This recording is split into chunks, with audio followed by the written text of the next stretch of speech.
نحمده ونصلي ونسلم على رسوله الكريم اما بعد فاعوذ بالله من الشيطان الرجيم بسم الله الرحمن الرحيم قال الله تعالى في القرآن المجيد والفرقان الحميد ويدخلهم الجنة عرفها لهم صدق الله العظيم۔ اللہ رب العزت نے ماہ ذوالحج میں جو عشرہ ذوالحج ہے، پہلا عشرہ، اس کے اندر ایک دن رکھا جس کو یوم عرفہ کہا جاتا ہے۔ اصطلاح کے اندر عرف عام میں تو یہ ذوالحجہ کے مہینے کا جو 9واں دن ہوتا ہے اس کو یوم عرفہ کہا جاتا ہے۔ اس دن کو عرفہ کہنے کی وجہ کیا ہے، اس کے بارے میں مختلف اقوال ہیں۔ پہلا قول تو یہ ہے کہ اس دن عرفات کے میدان کے اندر لوگوں کی ایک دوسرے کے ساتھ جان پہچان ہوتی ہے، شناسائی ہوتی ہے، اور ایک قول کے مطابق اسے یوم عرفہ اسی لیے کہا جاتا ہے کہ اس دن جبرائیل امین نے حضرت ابراہیم علیہ السلام کو حج کا طریقہ بتایا تھا، اسی لیے اس کو عرفہ کہا جاتا ہے۔ حضرت جبرائیل امین نے ابراہیم علیہ السلام کو سارے مناسک حج سکھائے اور پھر کہا کہ کیا آپ جان گئے کہ کس جگہ طواف کرنا ہے، کس جگہ سعی کریں گے، کس جگہ وقوف کریں گے، کس جگہ نہر اور رمی کریں گے؟ تو انہوں نے فرمایا عرفتو، میں جان گیا۔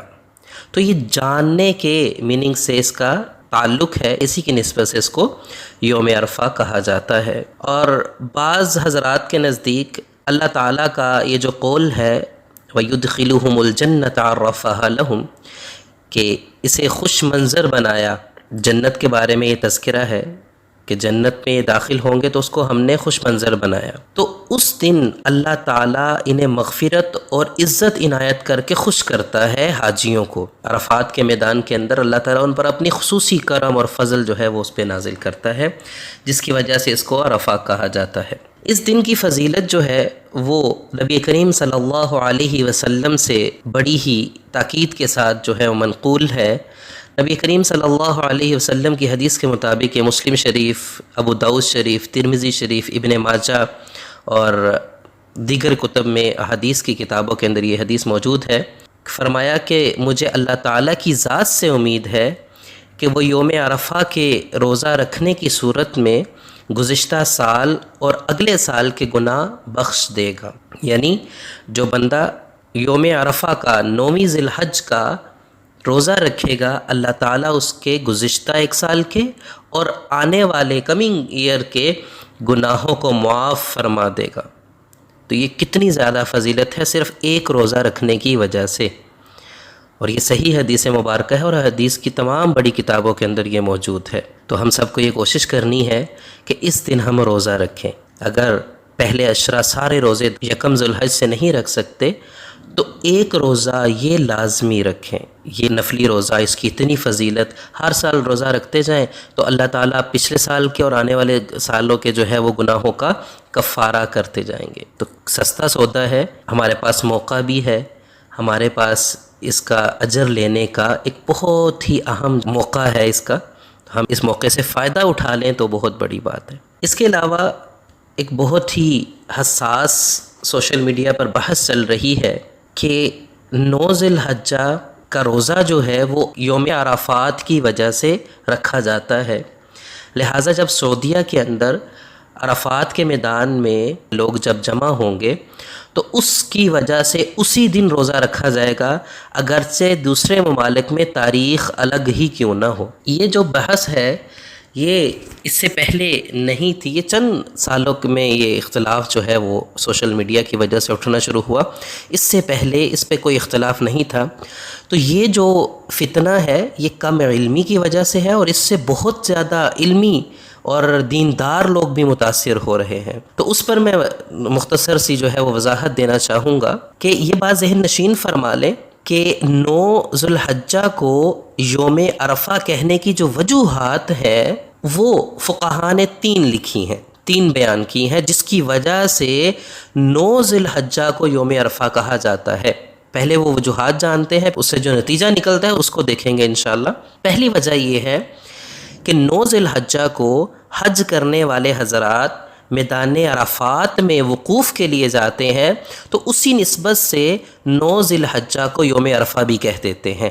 نمبر 2، حضرت ابراہیم علیہ السلام کو 8 ذی الحجہ کی رات خواب میں نظر آیا کہ وہ اپنے بیٹے کو ذبح کر رہے ہیں، تو ان کو اس خواب کے اللہ تعالیٰ کی طرف سے ہونے یا نہ ہونے میں کچھ تردد تھا۔ پھر اگلی رات یعنی 9 ذی الحجہ کو دوبارہ یہی خواب نظر آیا، تو ان کو یقین ہو گیا کہ یہ خواب اللہ تعالیٰ کی طرف سے ہی ہے۔ تو حضرت ابراہیم علیہ السلام کو یقین اور معرفت ہوئی، تو 9 ذی الحجہ کو حضرت ابراہیم علیہ السلام کو یہ جو معرفت اور یقین حاصل ہوا یہ 9 ذی الحجہ کو ہوا تھا، اسی وجہ سے اس کو یوم عرفہ کہا جاتا ہے۔ نمبر 3، 9 ذی الحجہ کو حضرت جبرائیل امین نے، جیسا کہ میں نے پہلے بھی عرض کیا کہ حضرت ابراہیم کو تمام مناسک حج سکھائے تھے، تو پوچھا تھا کہ کیا آپ سمجھ گئے؟ تو انہوں نے کہا عرفت، میں جان گیا۔ تو یہ 9 ذی الحجہ کا دن تھا۔ تو یہ 3 جو وجوہات ہیں، اس سے یہ معلوم ہوتا ہے کہ یوم عرفہ کو صرف عرفات کے میدان میں جو وقوف ہے اس کے ساتھ خاص کرنا یہ درست نہیں ہے، بلکہ اس کو یوم عرفہ کہنے کی الگ بہت ساری وجوہات ہیں۔ یہ عرفات کے میدان میں وقوف کی وجہ سے یہ روزہ رکھنا اس کا ضروری نہیں ہے۔ عرفات کے میدان میں وہ سٹے کرنا، وہ وقوف کرنا، اس کے اعتبار کے سے اس کو خاص کر دینا اسی دن کو، یہ ٹھیک نہیں ہے۔ نتیجہ یہ نکلا کہ ہر ملک اپنے ملک میں اپنی تاریخ کے اعتبار سے 9 ذی الحجہ کا روزہ رکھے گا۔ سوشل میڈیا پر یہ فتنہ پھیلا ہوا ہے کہ سعودیہ میں جو چونکہ 9 ذی الحجہ کو وقوف عرفہ ہوتا ہے تو روزہ بھی اسی دن رکھیں گے، چاہے وہ ہمارے اپنے ملک کے اندر پاکستان یا دوسرے ممالک کے اندر 8 ذی الحجہ ہی کیوں نہ ہو، یعنی کہ وہ 8 ذی الحجہ کا روزہ رکھنے کی کوشش کرتے ہیں، اور یہی بحث مباحثہ چل رہا ہے۔ تو اس کی وجہ سے یہ فتنہ سوشل میڈیا پر پروان چڑھ رہا ہے۔ تو ہر ملک اپنے ملک کی 9 ذی الحجہ کو روزہ رکھے گا، 8 کو یا 10 کو نہیں رکھے گا، خواہ اس دن سعودی عرب میں یوم عرفہ ہو یا نہ ہو۔ تو روزے کا تعلق 9 ذی الحجہ کے ساتھ ہے، وقوف عرفہ کے ساتھ نہیں ہے۔ مختصر یہ کہ روزے کا تعلق 9 ذی الحجہ کے ساتھ ہے، عرفات کے میدان میں وقوف کے ساتھ نہیں ہے۔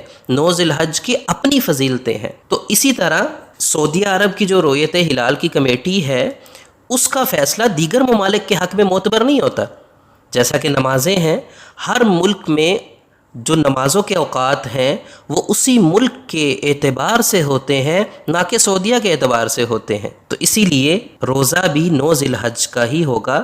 سوشل میڈیا کے کسی قسم کے بھی فتنے میں آنے کی کوئی ضرورت نہیں ہے، نہ ہی متوجہ ہونے کی ضرورت ہے۔ اور ایک حدیث مبارکہ کے اندر نبی کریم صلی اللہ علیہ وسلم سے 9 ذی الحجہ کے الفاظ بھی مذکور ہیں۔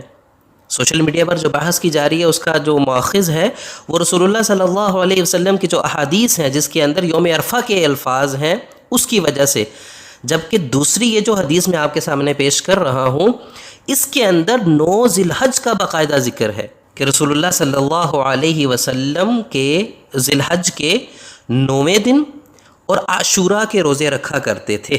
کان رسول اللہ صلی اللہ علیہ وسلم یصوم 9 ذی الحجۃ و یوم عاشوراء او کما قال علیہ الصلاۃ والسلام۔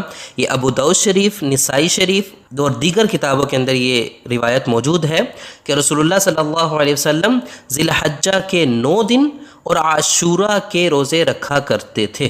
یعنی یہ دراصل 9 ذی الحجہ کا روزہ تھا، کیونکہ 9ویں ذی الحجہ کی جو فضیلت ہے وہ دوسری احادیث کے اندر بہت زیادہ آئی ہے، اور 8 پہلے دنوں کی اس سے الگ آئی ہے۔ تو یہاں پر باقاعدہ 9ویں ذی الحجہ کے الفاظ موجود ہیں۔ تو اس طرح اگر سعودیہ کے ساتھ ہی ساری دنیا اگر 9ویں ذی الحجہ کا روزہ رکھنے لگ گئی تو اس طرح بہت ساری چیزوں میں پھر مطابقت ہوگی، اور بہت ساری چیزوں میں ان کے ساتھ چلنا پڑے گا، جبکہ یہ محال ہے، یہ ممکن ہی نہیں ہے۔ تو اس بحث کا حصہ بننے کی کوئی بھی ضرورت نہیں ہے، اور یہ اختلاف جو ہے وہ پہلے یہ چند سالوں میں ابھرا ہے، پہلے موجود نہیں تھا۔ تو ان فتنوں میں پڑھ کر اپنے اعمال کو ضائع کرنے کی بجائے ان دنوں میں اللہ رب العزت کی طرف ہم متوجہ ہو جائیں، اللہ رب العزت سے ان دنوں میں ہم لینے والے بن جائیں، اللہ رب العزت کو راضی کرنے والے بن جائیں، نبی کریم صلی اللہ علیہ وسلم کے ساتھ اپنی محبت کو ثابت کرنے والے بن جائیں۔ اللہ رب العزت ہمارا 9ویں ذی الحجہ کا روزہ،